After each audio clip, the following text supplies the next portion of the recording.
FIFA 22 is just around the corner, and I have delved into the patch notes. I have delved into random articles all over the shop from many different websites to try and find a bunch of little tiny bits of information that we may not know about FIFA 22. So in today's video, I've gone into some very nuanced websites and try to find some little information from gameplay to leagues and licenses to actual career mode information of things that you may think that you know but don't actually know completely, and it may be in a different way. Some things in it is in the patch notes, some things in it are from random websites or from what I can find from people that has actually played the game within the Game Changer network. So if you guys do enjoy, smash the like button and also subscribe if you're new, because I'm going to try and reveal 25 secrets about FIFA 22 that you may not even know. So let's get stuck in. A lot of football going on, a lot of transfer news going on. You need one place to keep an all tabs of your football news. That's why this video has been sponsored by OneFootball. Have you heard of it? Of course you have. It is a free to download app on the App Store or Google Play Store on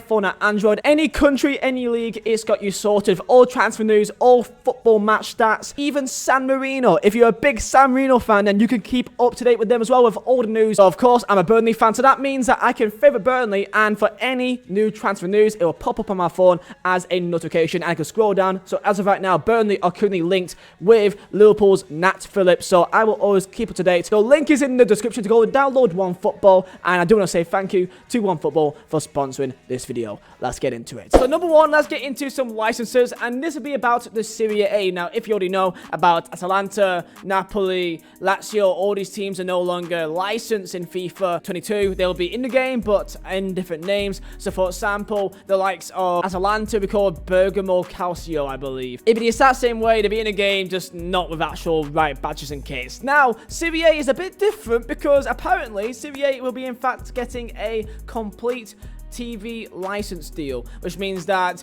in Bundesliga, in Premier League, in Liga, you get the actual real-life graphics of what it'd be like in the actual real-life league. Now we get that in FIFA 22, which is weird because we've got so many issues of licenses, but for some reason the league is now a partner with EA, but not completely. Alongside that, number two is the fact that the Serie A Player of the Month will be a thing now in FUT. So we got Premier League, La Liga, Liga, and Bundesliga. Now we got Serie A Player of the Month for an SBC card each month on FIFA. If you're a big fan of FUT, then this will be something that you'll be looking forward to, because there's some really nice cards that you can get in Serie A, like the likes of, well, I was going to say Lukaku, but he's probably going Chelsea. Number three on this list is the fact that the Indian Super League is in FIFA 22. Now, I've not seen this anywhere at all, but it has been confirmed by actual little articles here or there that it will be having the Indian Super League in the game. If you're Indian or you're a fan of the Indian Super League, then I'm sure you're very happy. Another league that I'm sure you're already aware, but again, this isn't made obvious in the actual game. Like, for example, nowhere in the career mode patch notes or trailer they even mention this. I'm shocked, really. But just to confirm, the English Conference is in FIFA 22. It is found in the literal code of the game that there is the English 5th tier. So don't worry, the Vanarama Conference is in the game. Number five is a new commentator, but it's not Alex Scott. Even though that she is, in fact, a commentator, she's really a goal commentator. So to really highlight this, she's not commentating for the actual game like normally, but when there's a goal, she'll be like a kind of side commentator that will speak about the goal and how good it was and whatever else. That's what her role is. So you can't listen to her throughout the entire game. It's just when there's a goal, she'll like detail it. And that leads me to number six, that an actual full-on commentator is Stuart Robson, which will be replacing Lee Dixon in the commentary team. So it'll be like a normal commentator. It'll be throughout the entire game, when Alex Scott will be just a goal commentator, highlighting things whenever there's a goal in the game. Number seven now, and this is a very nuanced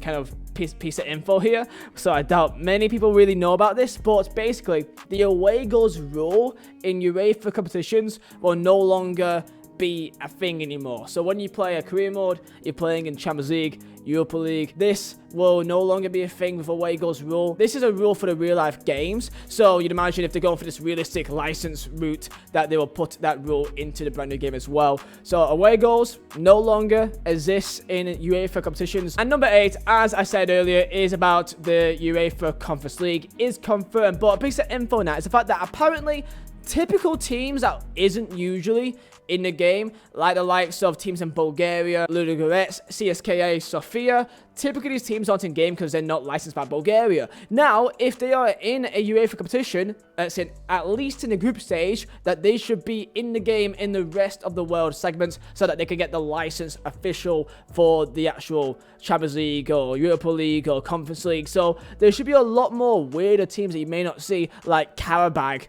in the game now because of the Conference League. This should now be a thing that should now exist. Number 9 is the fact that custom tactics is changed differently. Now, I saw on the trailer that it looked like it was the same thing, but actually they are reverting back to a FIFA 17 style of custom tactics. So it was very different back in the day of 17. That there was some more detailed individual things you could try and change. They streamlined it a lot more. Now they've made it back to what it used to be, I believe. Number 10, to go back to Champions League games, they will be in career mode, especially that the players will walk out not only with the actual team jackets on, so it'll make for a bit of a realistic change because usually there's team jackets and whatever else when you walk out, but also mascots, as you saw last year with the Liverpool v PSG, the kind of intro of Trent and the little girl mascot. That could be a normal thing for Champions League games, Europa League games, maybe even World Cup and Euro games as well, that this could be an actual thing. So expect mascots and team jackets new to the game. So number 11 is the fact that when you create a club, of confusion of how you actually make your team. Now let's say that you have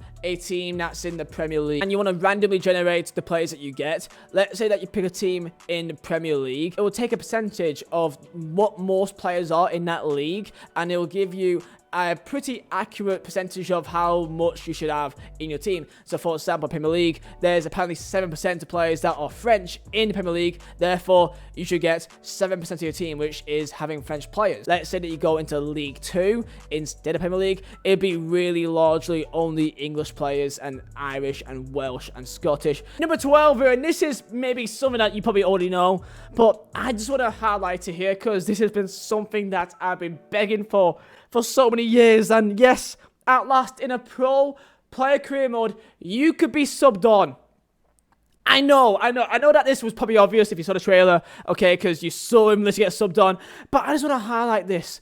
This has been too long that it's made absolutely no sense that in a pro player career mode, it's literally you start or you're not. And that's it. There's no other options. You start and you're not, and that's it. Also, these will be about pro player career mode. So number 13 is the fact that the pro player career mode, you can edit your objectives when you go onto the pitch. So when you're subbed on, you saw the little highlight. For example, it could be a certain pass percentage. Well, you can actually customize it to make it harder for yourself so that you can get better XP even if you do exceed that as well. Number 14 is the fact that your manager rating is similar to captain your country. So when we saw the manager rating, it was a bit kind of confusing, like how exactly does it work? Is it the exact same way as last year, that sometimes they could just throw you in like the first preseason game and that's it? Apparently not. It should just be like the captain your country manager rating, and you literally are just like the fringe player of the team, probably even below being a fringe player, and that you work your way up and you go through the ranks, and there's like you're above this player and this player,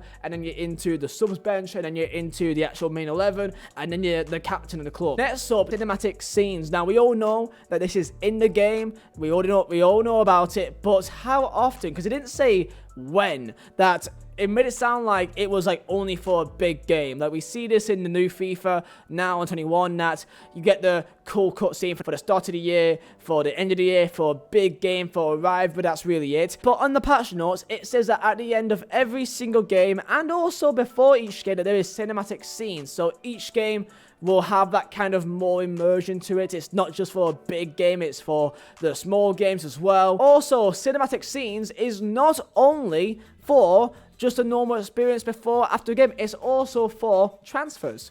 When you make a transfer, that usually it's just you in an office and that's it, and you kind of stare at each other. Now, when you're making your transfer sum or you're doing the wages, that the scene changes and you got little like zoom in into like the shirt and trophies and images and whatever else, which kind of adds a bit extra to it as well. Also, in career mode, they didn't highlight this in the actual trailer, but in the patch notes, there is expanded story. So really, when you look at the news tab, sometimes it's like played a month, or like this player's doing well and whatever else. But it was very basic. Now, apparently, for you, especially as a pro or for your creator club team, if you get up to any milestone, if you hit it or even get close to it, it will highlight it almost every single time. And this could be for goals, assists, wins, losses, for good or for bad. So a lot of the time, it will always feel like there's always something going on here. Up next, I find this really cool that there's custom typos in your create a club career mode. Now, what I mean by this